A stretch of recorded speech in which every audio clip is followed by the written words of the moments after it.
கடமை பாதையில் குடியரசுத் தலைவர் திரௌபதி முர்மு மூவர்ண கொடி ஏற்றியதை அடுத்து ஹெலிகாப்டரில் மலர் தூவி மரியாதை செலுத்தப்பட்டது.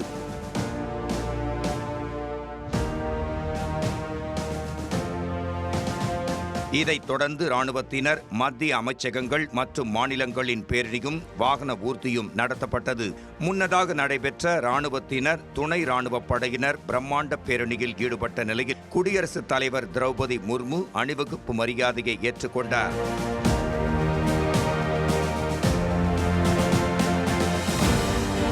இந்திய கடற்படையின் கம்பீர அணிவகுப்பு நடைபெற்ற நிலையில் பெண் அதிகாரி தலைமையில் கடலோர காவல் படையினர் பேரணி சென்றனர்.